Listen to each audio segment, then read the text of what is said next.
Listo, vamos a iniciar. Vamos a prender la respectiva cámara. Listo. Ahora sí, jóvenes, iniciamos esta sesión, semana número 15. Vamos a tomar la respectiva captura de pantalla y procedemos a... Listo. Semana... Listo. A ver, jóvenes, sonrían. Miren a la cámara, sonrían. Ahí va. Ahí va. Listo, perfecto. Ahora sí, jóvenes. ¿Qué tema nos convoca? ¿Qué tema nos toca ver en esta semana número 15? ¿Qué tema que vamos a trabajar en esta semana número 15? El tema es bastante interesante y tiene que ver con lo que hemos visto la semana pasada. La semana pasada hemos visto todo el sistema tributario y el presupuesto nacional. Vimos todo lo referente al sistema tributario y al presupuesto nacional. En esta semana tenemos que ver el tema de la deuda pública total. ¿Ok? ¿Por qué es tan importante la deuda pública total? ¿Cuál es el monto de la deuda pública total? Y cómo es que se maneja la deuda pública total en el Perú. Entonces, vimos la semana pasada durante el presupuesto general de la República que el presupuesto tenía que quedar superavitario o deficitario o igualitario. Si quedaba deficitario, lamentablemente tendríamos que cubrir ese presupuesto para el año 2022 de alguna manera. Entonces, tendríamos que endeudarnos.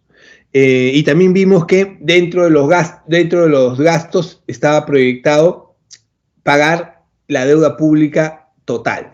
¿Y cuánto se destinaba para el pago de la deuda pública total? El 25% de los ingresos del país. En este caso, vamos a ver ahora qué es la deuda pública total y qué la conforma. Según el Ministerio de Economía y Finanzas, se entiende como deuda pública al conjunto de obligaciones pendientes de pago que mantiene el sector público a una determinada fecha frente a sus acreedores. De pronto, el sector público, el aparato estatal, tiene que cumplir con las obligaciones que ha adquirido. ¿Con quién? Con los diferentes acreedores. ¿Y por qué el sector público, el aparato estatal, se endeudaría? ¿Por qué puede endeudarse? ¿Por qué necesita dinero si no, todos los contribuyentes, todos los ciudadanos, todos los residentes naturales o jurídicos aportamos para el mantenimiento y sostenimiento del sector público? ¿Por qué necesita más dinero? Esto constituye una forma de obtener recursos financieros por parte del Estado o cualquier poder público y se materializa normalmente mediante emisión de títulos, valores o bonos o préstamos a organismos internacionales. De pronto, por ejemplo, el presupuesto puede quedar en déficit. De repente el presupuesto para el año 2022 no va a alcanzar con los ingresos proyectados y necesito cubrir una brecha de 100 millones, por ejemplo. Entonces me endeudo, pido prestado o emito bonos por 100 millones de soles. La deuda pública total se divide en dos categorías, deuda pública interna y deuda pública externa. ¿Ok? ¿Qué es la deuda pública interna y qué es la deuda pública externa? Cuando hablamos de deuda pública interna, está contenida entre es aquella deuda que la contrae el sector público con los residentes del país, sea personas naturales o jurídicas residentes del país. Es el financiamiento sujeto a reembolso celebrado por una entidad del sector público con una persona natural o jurídica domiciliada en el Perú. La deuda pública interna es toda la deuda del aparato estatal con entidades nacionales. ¿Por qué se puede endeudar el Estado con entidades nacionales? Por diferentes maneras. Por ejemplo, este año necesitamos hacer uniformes para las Fuerzas Armadas. Somos 1 millón de miembros de las Fuerzas Armadas de todas las categorías, policía, militares, aviación, marina, etcétera, etcétera. Entonces, necesito financiar esa producción. Saco una licitación y la gana una empresa nacional, Gamarra, un consorcio de Gamarra la gana. Y me fabrica 1 millón de uniformes para todas las Fuerzas Armadas. Yo le tengo que pagar en función a los acuerdos de pago, no es que sea a contraentrega, me entrega y le pago, no, en efectivo tampoco, no. Le pago en partes, en cuotas y ya estoy contrayendo una obligación que la tengo que pagar durante el año 2022. Es una deuda pública interna. O puedo tener deuda, como dice ahí, con la ONP, con el Banco de la Nación o con el Banco Central de Reserva o con algunos otros. O en todo caso con bonos soberanos. Emito bonos soberanos para financiarme en moneda nacional. Hay diferentes formas de endeudarse. El otro grupo de deuda, que es la más grande, es la deuda pública externa. Es la que es la suma total de obligaciones del sector público y privado del país derivados de la celebración de empréstitos con acreedores del exterior.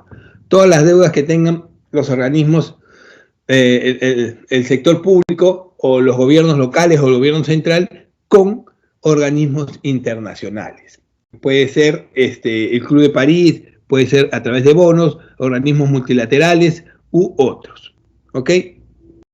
Así es que está constituida la deuda pública. Deuda interna y deuda externa. Se suman ambas y es la deuda pública total. ¿Ok? Entonces, un pequeño recordaris, y este cuadro es bastante interesante, que nos va a ir a hacer ver cómo está evolucionando la deuda pública de los países de la región. Latinoamérica, por ejemplo. En este cuadro, al año 2020, tenemos el porcentaje de deuda que tiene cada país en relación al PBI. ¿Qué es el PBI? La producción total del país. El PBI es un indicador macroeconómico que vamos a ver en la siguiente sesión, que nos mide toda la producción de un país. Un país, la economía de un país se desarrolla y evoluciona cuando mayor producción tiene. Mayor producción, mayor consumo, entonces el país tiene mayor crecimiento. Entonces, ¿cómo mido si el país está yendo bien o mal? ¿Qué indicador me sirve para eso? El PBI, Producto Bruto Interno. Toda la producción del país durante el año se suma y es un indicador para saber si el país está bien o mal. Entonces, la deuda pública de los países de la región se mide en porcentaje según su PBI.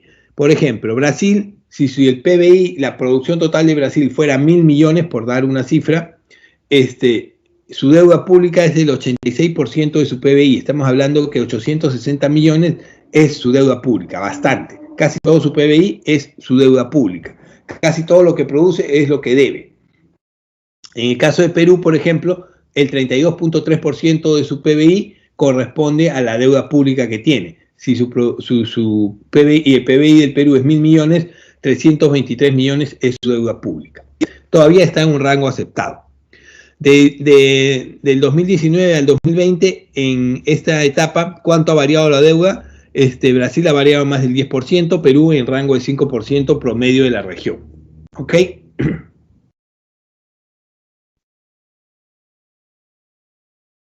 Para que tengan una idea de cuánto es en realidad la deuda del Perú, les voy a dar unos datos estadísticos desde el año 1981. Hace 40 años, en el año 1981, la deuda pública del Perú ascendía a 6.044 millones de dólares. 6.044, bastante, sí, bastante. En el año 1981, hace 40 años. ¿Qué pasó con la deuda a esta fecha? Se ha incrementado. ¿Y por qué se ha incrementado? Por diferentes factores. En el año 80, en la década del 80 y 90, sabemos que el Perú tuvo una gran crisis económica, igual que toda la región. Y lamentablemente, el primer gobierno de Alan García cometió un error grave al decir que no iba a pagar la deuda externa. Todos sabemos qué es lo que ocurre cuando una deuda no se paga. No es que desaparece o se reduce, todo lo contrario, se amplía. Ya para la década de 90, nuestra deuda estaba en 19.796 millones. La década de los 90. En el año 96 entran diferentes situaciones de refinanciamiento que vamos a ver en un momento, y nuestra deuda se disparó a 32.000 millones de dólares. Lamentablemente, de 6.000 pasó al año 96 a 32.000 millones de dólares. Del año 96 hacia adelante, el Perú ha estabilizado su economía, ha tenido mejoras económicas, ha tenido un crecimiento, y esta deuda ha seguido reduciendo. Lo máximo que llegó a reducirse fue en el año 2011 a 23.000 millones. Pero lamentablemente ya para el año 2016 volvió a subir e incrementarse a 28.000 millones. Nuestra deuda, lamentablemente, en vez de reducirse, en la actualidad está en un rango de los 30.000 millones de dólares. ¿Qué quiere decir eso? Que lamentablemente no estamos reduciendo la deuda, sino la estamos ampliando. ¿Y por qué? Si hemos tenido 25 años de crecimiento sostenido, esto debería estar en caída, debería estar ya casi en el rango del año 81, pero no. ¿Por qué se incrementa y por qué no se reduce? Esto son problemas y decisiones gubernamentales que lamentablemente no nos están ayudando.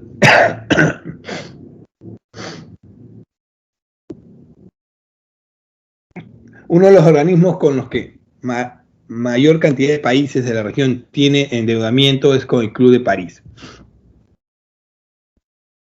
Grupo informal de acreedores oficiales cuya función es encontrar soluciones coordinadas y sostenibles a las dificultades de pago que experimentan los países deudores. El Club de París está formado por 22 países desarrollados económicamente poderosos y tiene su origen al año 1956, cuando se convoca una reunión de esos países para ver la situación de diversos países acreedores, entre ellos Argentina. Lamentablemente, casi todos los países del mundo le deben a Club de París. El Perú también. Entonces, ¿qué ocurre cuando los países o las economías del mundo tienen problemas de pago? De pronto entran en crisis, inflación o hiperinflación, y no puedo pagar, no puedo asumir mis obligaciones contra ellas. ¿Qué ocurre? ¿Dejan de pagar? No, esta situación se da y estalla a partir de la década del 70-80. Y cuando aparece la inflación dentro de los fenómenos macroeconómicos, que no existía antes. Y de pronto aparece la famosa escuela monetarista, que contempla la inflación dentro del desarrollo económico. Entonces, en esa época, en la década del 70-80, muchos países del mundo, no solo el Perú, con la hiperinflación, sino toda la región, toda Latinoamérica, parte de Europa, casi toda África, entran en estos problemas inflacionarios y entran en problemas de pago de su deuda externa. Entonces, se establece el proceso de renegociación. ¿Quién lo crea? James Baker, secretario de Estado norteamericano en esa época, que al ver que la mayoría de países del mundo entran en crisis y problemas de pago, establece un mecanismo para poder generar la continuidad de los pagos. ¿Cuál es la renegociación?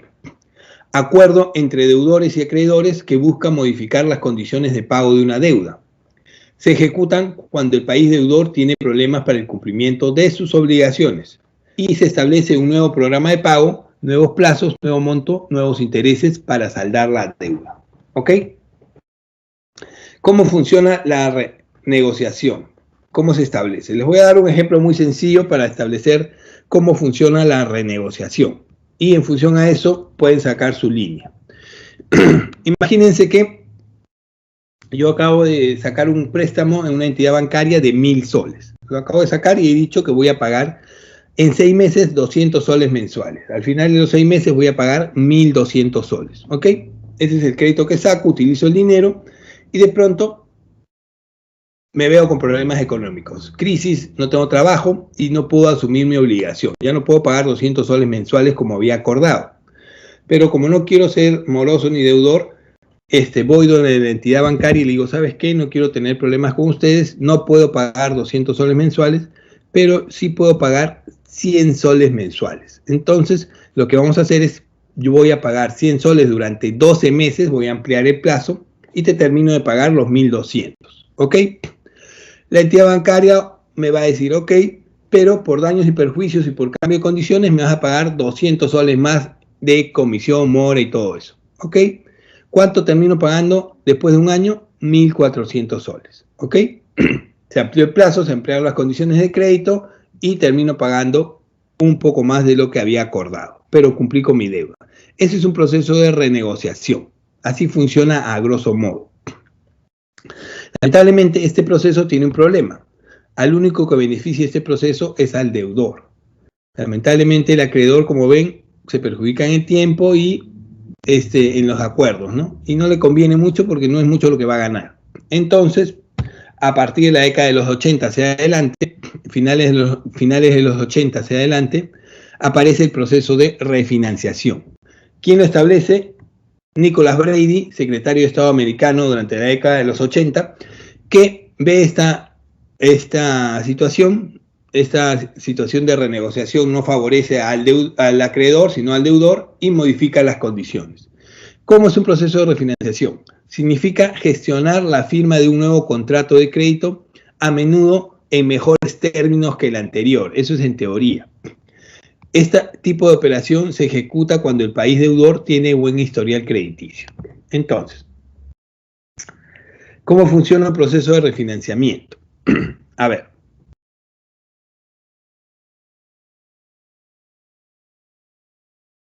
Utilizando el ejemplo anterior que he planteado, de los 1.000 soles, imagínense lo siguiente. Yo saqué 1.000 soles, iba a pagar 200 soles durante 6 meses, 1.200, pero tengo problemas de pago. No tengo ingresos y lamentablemente necesito cumplir mis obligaciones. Voy donde el banco, le toco la puerta y le digo, ¿sabes qué? No te puedo pagar 200 soles mensuales, te voy a pagar 100 soles mensuales. Y el banco me dice, no, voy a hacer algo mejor, te voy a refinanciar la deuda. Te voy a dar mejores condiciones de pago. ¿Cuáles son esas? En vez de pagarme 100 mensual, me vas a pagar 50 soles mensuales. Ah, una cuota más baja, mejor todavía. Ok, pero no me vas a pagar en 1 año ni en 2, me vas a pagar en 3 años. Durante 3 años me vas a pagar 50 soles mensuales. Y también te voy a agregar una penalidad por daños y perjuicios de 400 soles. Al final, ¿cuánto termino pagando? Si bien es cierto, la cuota es menor y el plazo es más largo, termino pagando 2.200 soles. Casi más del doble de lo que había sacado. ¿Qué significa esto? Un proceso de refinanciación. ¿A quién le favorece más? Obviamente al acreedor, porque recibe más dinero por el préstamo que ha dado. Y perjudica al deudor. Pero le da cuotas más manejables, sí, pues, mejores condiciones en teoría. Seguimos, el siguiente punto que tenemos que tratar es el de comercio internacional. ¿Qué es el comercio internacional? El comercio internacional está dado por el intercambio de bienes y servicios entre residentes de diferentes países. ¿Y por qué se da el intercambio de bienes y servicios entre países o entre residentes? Se da a partir de que los países del mundo no producen lo suficiente para satisfacer su demanda interna. De pronto, todas las economías del mundo no somos iguales. Los países desarrollados son diferentes a los países subdesarrollados o en vías de desarrollo. De pronto, los países en vías de desarrollo no tienen la industria necesaria para producir todos los bienes y servicios que desearían y lamentablemente para abastecerse necesitan importar, comprarlo del extranjero.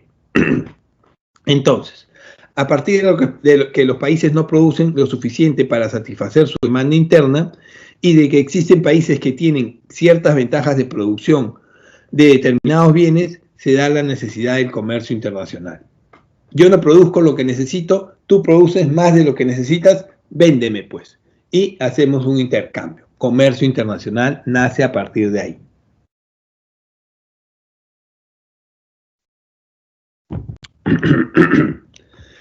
¿Cuáles son las causas del comercio internacional? Primero, las diferencias entre condiciones de producción.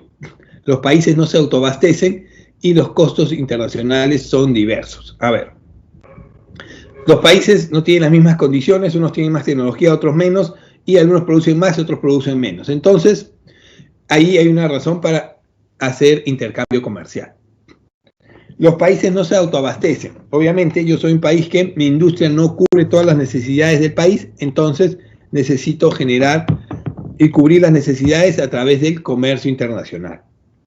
O los costos diferenciados. Yo produzco todo lo que necesitan mis ciudadanos, pero lo produzco mal y a un costo elevado. Entonces, mejor compro a precios internacionales a países que lo producen mejor y más barato. ¿Ok? Esas son las razones más elementales por las cuales puede ocurrir el comercio internacional. Entonces, ¿por qué se da esta situación? Hay dos teorías por las que el mundo ha evolucionado hacia esta situación en el comercio internacional. La primera es la teoría de la ventaja comparativa. ¿Qué nos quiere decir la teoría de la ventaja comparativa? ¿Quién estableció la teoría de la ventaja comparativa?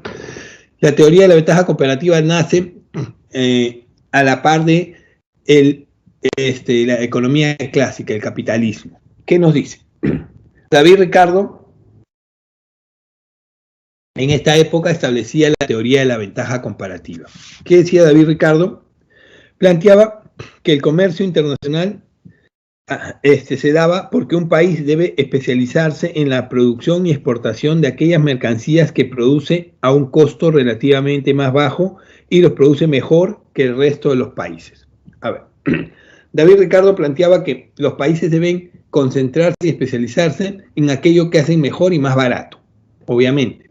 Si yo no sé hacer algo y me sale mal y caro, ¿para qué me voy a concentrar en eso? Concéntrate en aquello que haces mejor y más barato.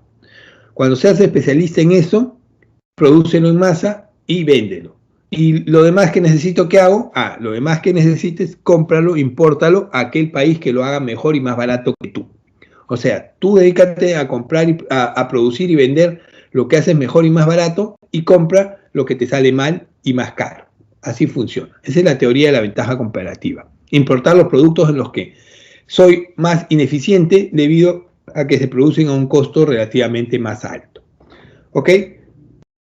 ¿Qué es lo que quiere decir eso? En otras palabras, que me concentre en aquello que hago mejor y tengo más abundante. Es por eso que se da el comercio internacional y la situación de exportación e importación en el mundo. Los países normalmente se especializan en aquello que hacen mejor, abunda más o tienen más posibilidades de hacerlo más barato. En el caso del Perú y los países desarrollados, por ejemplo, yo les pregunto, ¿qué es lo que más abunda en el Perú? ¿Qué es lo que más tiene el Perú? ¿Qué es lo que más tenemos en el Perú? ¿Cuál podría ser nuestra ventaja comparativa? ¿Qué tiene el Perú? ¿Qué es lo que más abunda en el Perú? ¿Cuáles son las ventajas comparativas del Perú? ¿Alguno de ustedes me puede decir?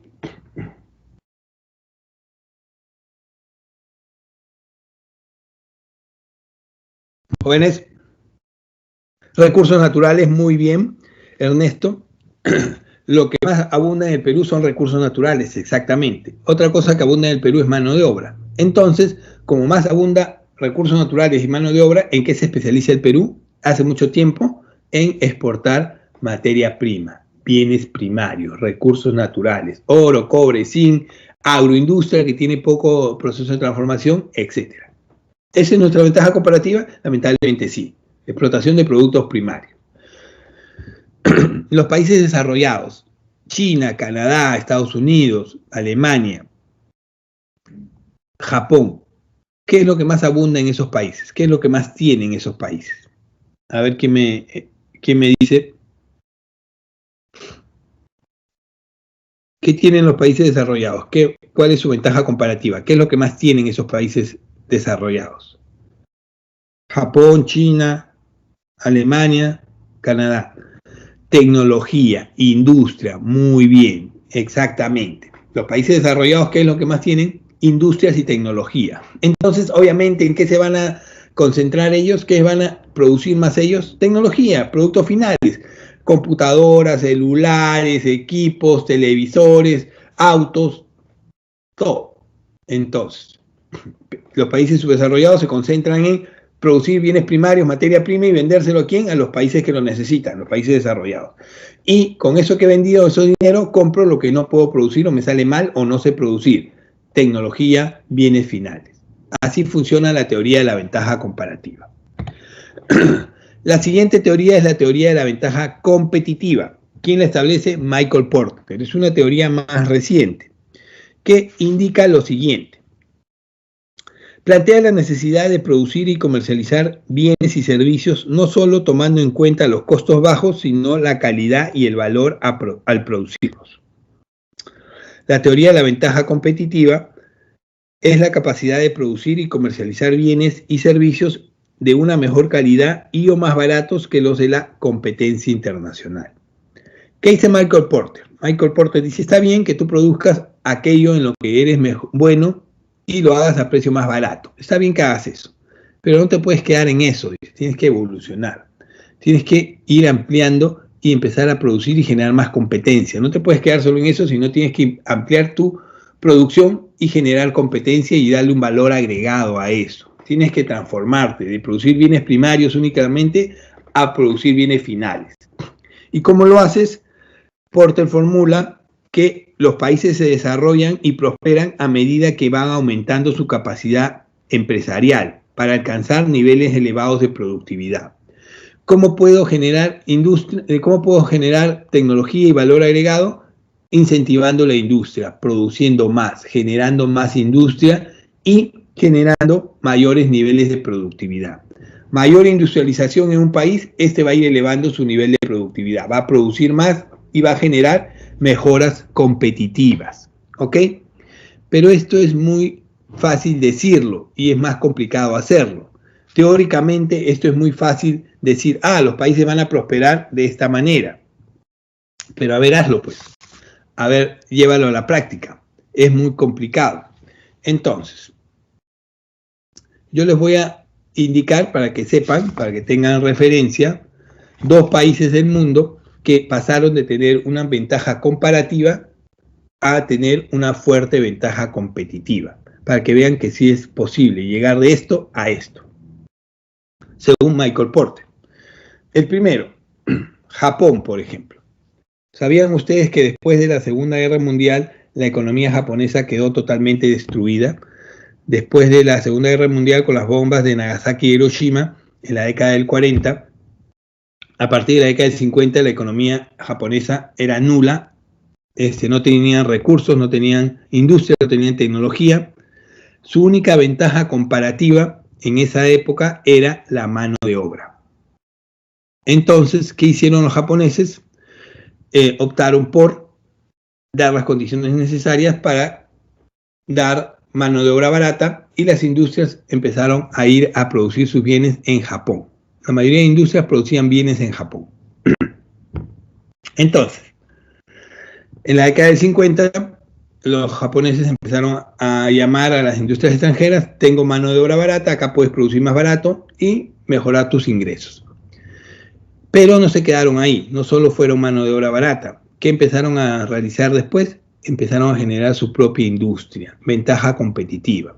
Al principio, en la década del 60 y 70, no lo hicieron bien, obviamente. Copiaban lo que llegaba y trataban de mejorarlo. En la década del 60 y 70, si alguno de ustedes hubiera recibido como regalo de Navidad un producto que decía Made in Japón, ustedes inmediatamente hubieran pensado, esto es malo, esto es bamba, me han comprado lo más barato que hay, no va a durar, no sirve. Eso hubieran pensado. Actualmente, en la década del 90, 2000 hacia adelante, ¿me pueden nombrar marcas de productos japoneses que conozcan, jóvenes?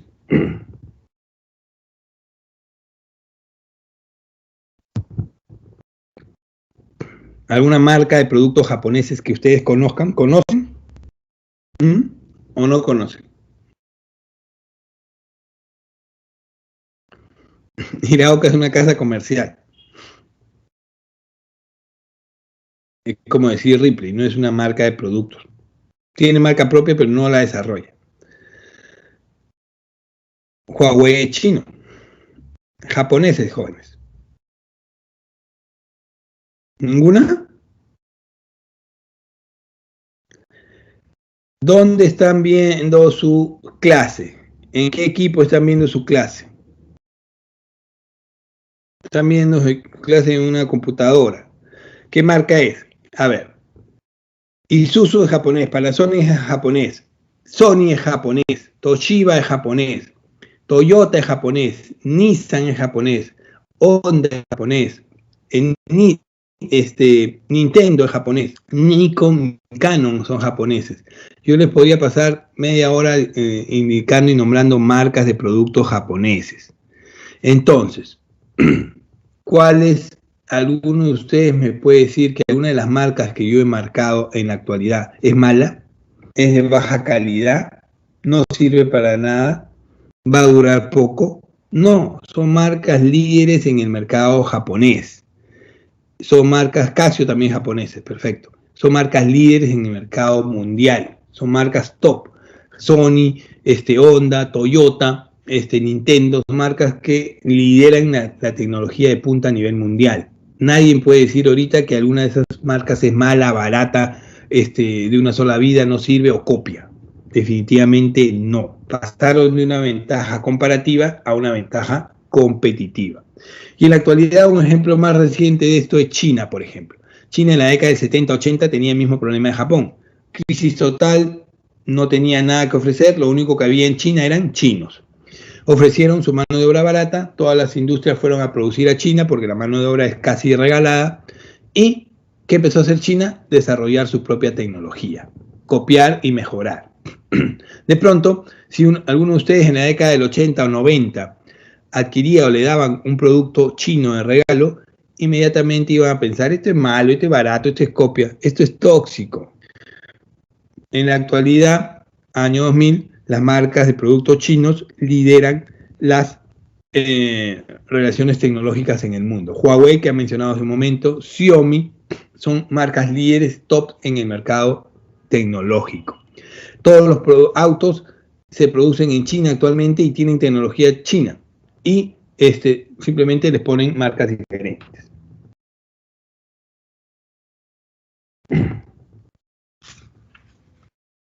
Así que sí es posible pasar de ventaja comparativa a ventaja competitiva. Es complicado, sí, pero se puede hacer. Imagínense que lo hicieron países que no tenían los recursos que tiene el Perú.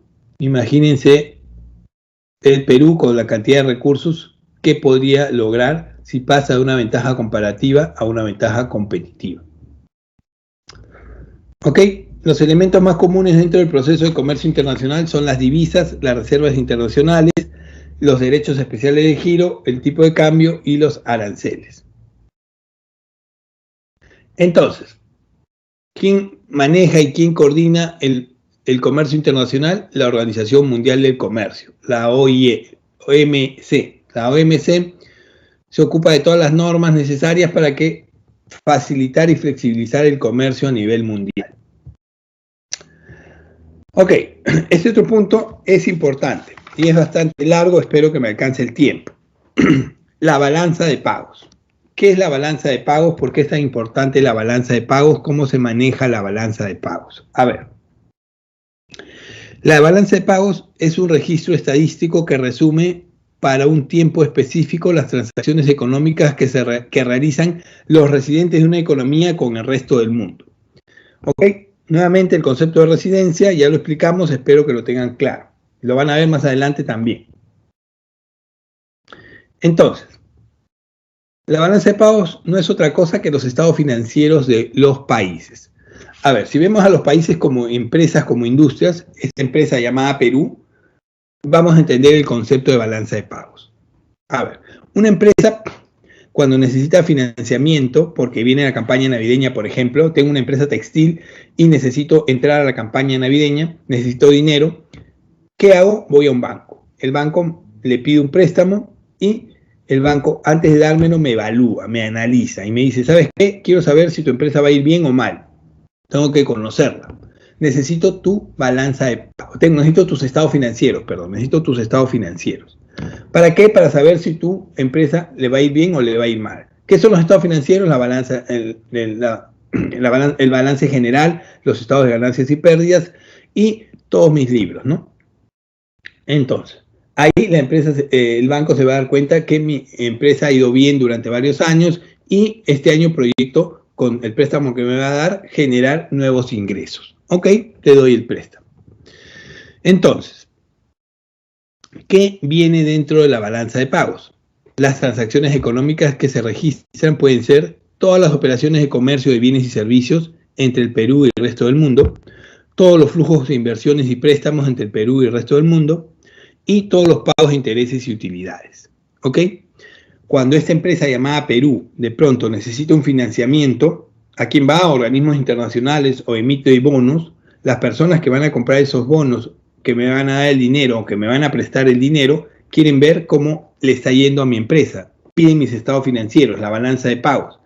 Y en función a eso pueden ver, mira, históricamente le está yendo bien al Perú, le está yendo mal, y pueden saber si me van a dar el dinero o no. ¿Quién elabora la balanza de pagos? El BCR, utilizando metodología que la propone ¿quién? El Fondo Monetario Internacional, el organismo que revisa internacionalmente los estados financieros de todos los países. ¿Ok? Ahí tienen un ejemplo en pantalla de la balanza de pagos del año 2019 al año 2020. ¿Ok? Así es como se ve en números, pero así es como se ve en estructura. ¿Cuál es la estructura de la balanza de pagos? Para empezar, tenemos 5 subbalanzas. La balanza de pagos está conformada por 5 balanzas. Balanza en cuenta corriente, balanza en cuenta financiera, balanza de financiamiento excepcional, balanza de errores y omisiones netas y balanza de flujo de reservas. La balanza de pagos se conforma por 5 subbalanzas, de las cuales la primera, la balanza en cuenta corriente, es una de las más importantes y se conforma a su vez de 4 subbalanzas. ¿Cuáles son esas? Balanza comercial, balanza de servicios, balanza de renta de factores y balanza de transferencias corrientes. ¿Por qué la balanza comercial, la balanza en cuenta corriente es tan grande? ¿Por qué tiene tantas subbalanzas? Porque en teoría esta es la balanza más importante. ¿Por qué? ¿Por qué es la balanza más importante? Porque aquí se va a registrar todos los ingresos y salidas de dinero que tiene esta empresa llamada Perú. En teoría, en esta balanza voy a registrar los ingresos del país, el ingreso que va a tener el país. ¿Y por qué quiero saber el ingreso del país y los gastos del país?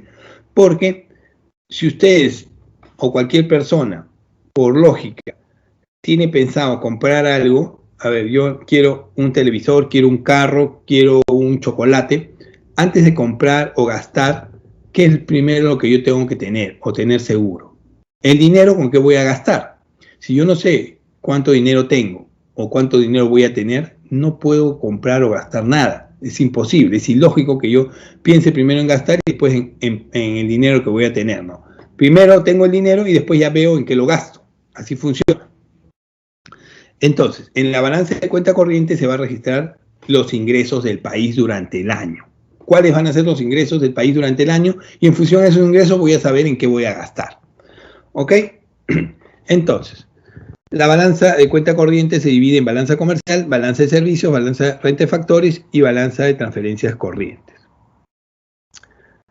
La primera, ya hemos hablado de esta balanza en sesiones anteriores.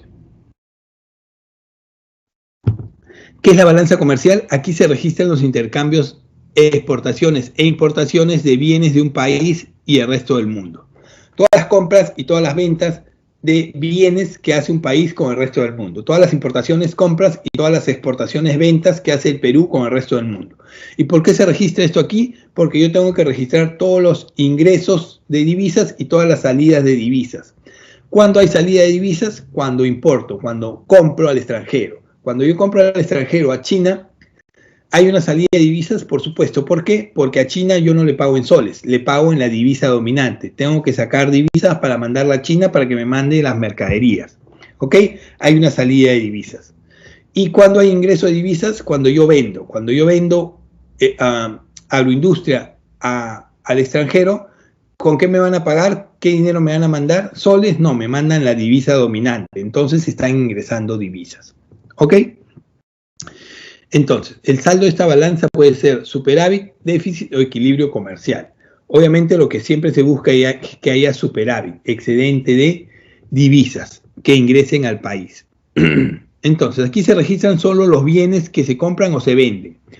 Y como pueden ver ustedes, durante el año 2019, 2020, 2018, 2019 y 2020 hemos tenido esta balanza en positivo. Hemos tenido más ventas que compras en el extranjero. ¿Cómo es posible? Tiene que ver mucho con la subida del precio de los minerales, obviamente. Las materias primas subieron de precio y de pronto nos benefició en el porcentaje de ingresos de divisas. ¿Ok? Nuestro ingreso de divisas ha sido más amplio por venta de materias primas que la salida por compra de bienes finales.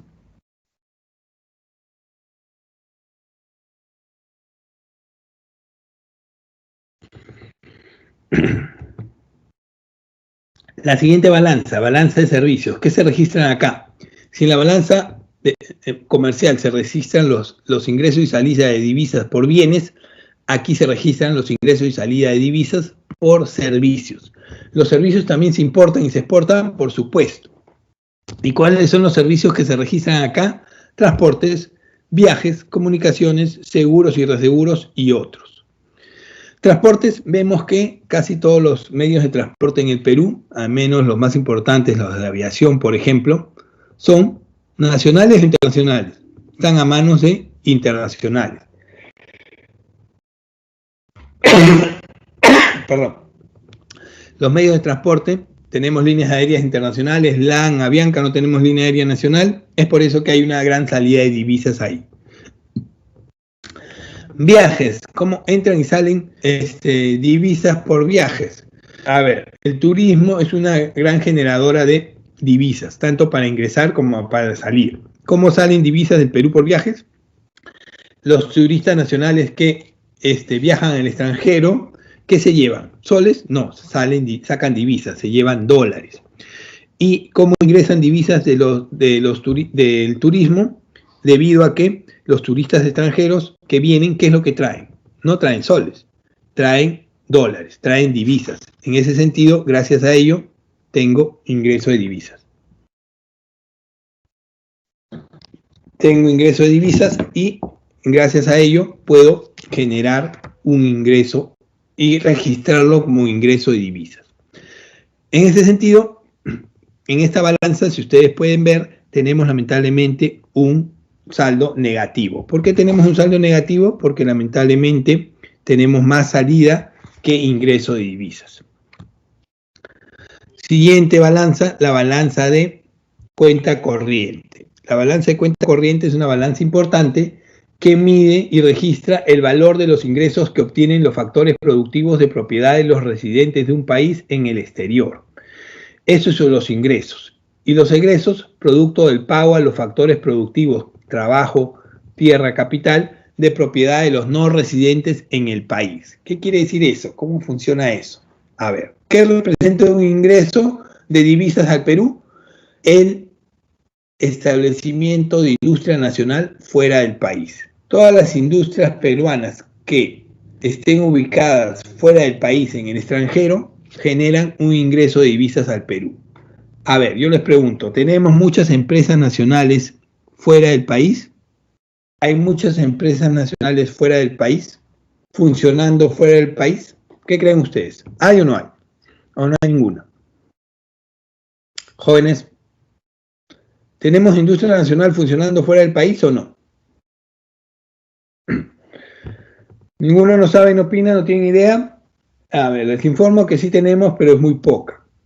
El Grupo AG, Intercorp, Creditcorp, sí, tenemos industria fuera del país. Alicor, pero es muy poca. ¿Por qué se genera un ingreso de divisas ahí? Porque obviamente las ganancias de estas industrias fuera del país no se quedan fuera del país, sino se traen al país y representa un ingreso de divisas. ¿Ok? Por el contrario, ¿qué es una salida de divisas en este rubro?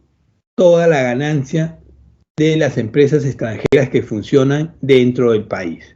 ¿Tenemos gran cantidad de empresas extranjeras funcionando dentro del país?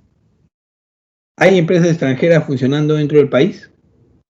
¿Qué creen ustedes? ¿Sí o no?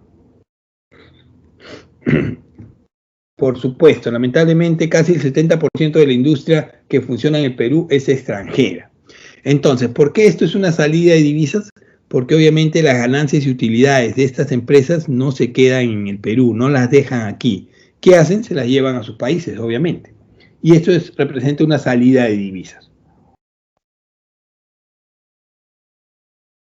Entonces, como ven, esta balanza por mucho tiempo ha estado en negativo.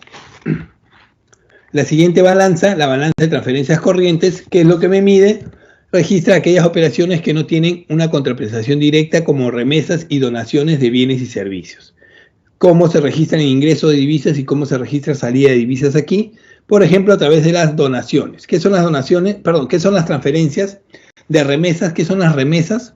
Las remesas son los envíos de divisas que hacen los no residentes fuera del país a sus compatriotas, a sus familiares aquí.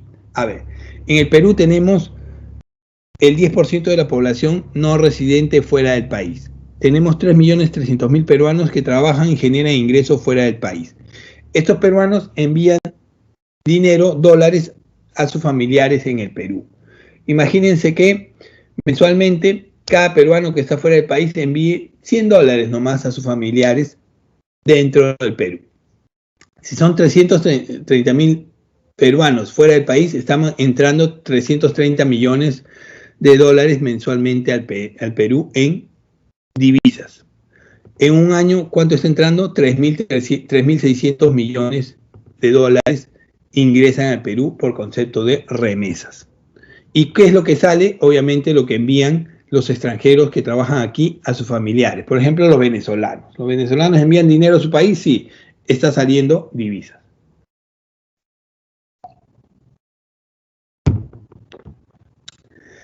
La segunda balanza importante es la balanza de cuenta financiera. Esta balanza de cuenta financiera generalmente la confundimos con la balanza de renta de factores. Es muy parecida, pero no es igual. ¿Qué se mide aquí? Aquí se registran las transacciones que corresponden a activos y pasivos financieros de corto y largo plazo en el exterior. Representan movimientos tanto del sector público como del sector privado. A ver, ¿qué puedo medir yo aquí? ¿Qué mido yo aquí? A ver, dentro de la balanza de cuenta financiera se va a registrar el ingreso y salida de divisas destinadas a inversiones productivas a largo plazo. A ver, ¿cuáles son las inversiones productivas? ¿Cómo se genera un ingreso aquí? Por ejemplo, aquí sí, cuando una empresa extranjera viene a trabajar al Perú, no es que viene, abre su negocio y ya está funcionando y generando ingresos, no. Primero tiene que invertir. ¿Invertir en qué? En infraestructura, por ejemplo, o de repente en comprar una empresa nacional. Casos en COSUB, por ejemplo, antes de venir al Perú tuvo que comprar el Grupo WON, pagó 500 millones de dólares y eso es un ingreso. Todo eso representa un ingreso de divisas para el país. La inversión extranjera directa, la inversión extranjera de cartera, los créditos del exterior, etcétera, etcétera. ¿Y qué representa una salida? Lo mismo para las empresas nacionales. Cuando una empresa nacional quiere ir al extranjero, a Bolivia, a Colombia, a Centroamérica, tiene que invertir en infraestructura, no es que va a trabajar de frente. Y eso representa una salida de divisas para el país. Esta balanza, debido a la gran cantidad de empresas extranjeras que tenemos aquí, es positiva. ¿Ok?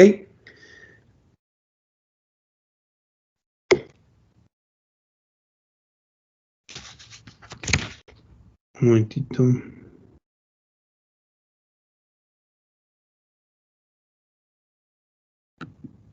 Listo, continuamos.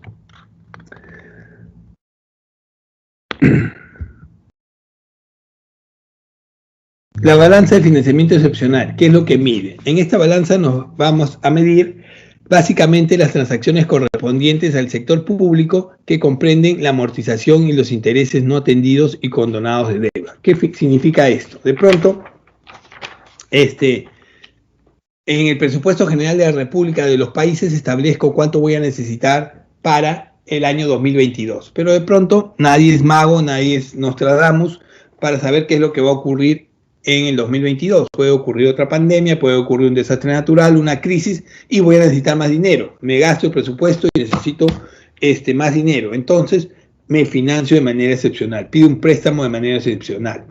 Y de esa manera ingresa al presupuesto más dinero y eso tiene que ir registrado en la balanza de financiamiento excepcional. Balanza de errores y omisiones netas. ¿Qué se registran aquí? A ver, en todo estado financiero, en todo registro, tiene que ir detallado de dónde proviene el dinero que ingresa a la empresa llamada Perú. En una empresa normal, en cualquier empresa, tú en los estados financieros registras cada sol que ingresó y cada sol que salió. Tú sabes en qué se gastó esos 20 soles que salieron el 11 de enero del 2021. Se gastó en pago de movilidad del personal. Todo sol que ingresa y todo sol que sale se registra adecuadamente. Y tú sabes de dónde proviene. De igual manera, en la balanza de pagos.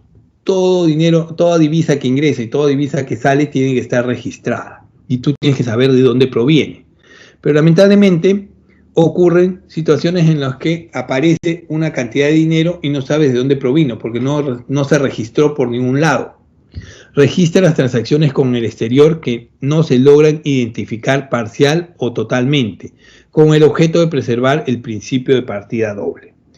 ¿Por qué puede haber un monto de dinero que no está registrado? Porque de pronto se puede generar un ingreso y no saber de dónde provino, por muchas situaciones. Contrabando, piratería, narcotráfico, lavado de activos, corrupción. Hay muchos motivos por los cuales esto se da y hay delitos en función a esto. Es por eso que hay tantos juicios políticos actualmente. Entonces, yo, obviamente, ese dinero que aparece en la economía y no sé dónde apareció, lo tengo que registrar aquí en la balanza de errores y omisiones netas e ir buscando su procedencia. Si vino de contrabando, obviamente tendré que poner eso. Si de narcotráfico, de piratería o de lavado de activos, tendría que registrarse eso. Si esto es muy grande, si esto representa un monto importante en la economía, obviamente los organismos financieros internacionales van a tener alerta. Ah, mira, este país tiene ingresos más que nada por narcotráfico. Ah, este es un narcoestado. Ah, este es un país que no tiene controlado su contrabando, etcétera, etcétera, etcétera. Este es un país corrupto. Es uno de los países más corruptos del mundo, el lavado de activos, etcétera, etcétera. Esto afecta, obviamente, las calificaciones internacionales.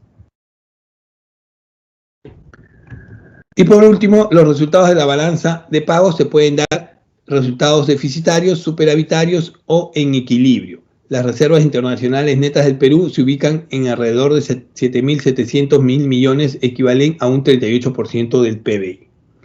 ¿Ok? El resultado de esto nos va a hacer sujeto de crédito, va a mejorar nuestras calificaciones a nivel internacional, nos va a hacer financiarnos con dinero más barato y nos va a hacer poder registrar nuestras operaciones y tener mayor facilidad de acceso al crédito. En este cuadro ustedes pueden ver la evolución de las reservas internacionales del Perú y, por ejemplo, pueden ver que en Latinoamérica, de cierta manera, estamos liderando los montos de reservas internacionales. ¿Hay países que tienen más reservas del Perú? Sí, por ejemplo, Bolivia. Ok, gracias por la atención prestada hasta ahí. ¿Alguna duda, alguna pregunta? Les estoy dejando aquí las claves y alternativas de respuesta de las preguntas. Gracias, jóvenes, por la atención prestada. Nos estamos viendo en la siguiente sesión. Si no hay preguntas, nos estamos viendo. Gracias, chicos. Nos vemos. Tengan un buen fin de semana.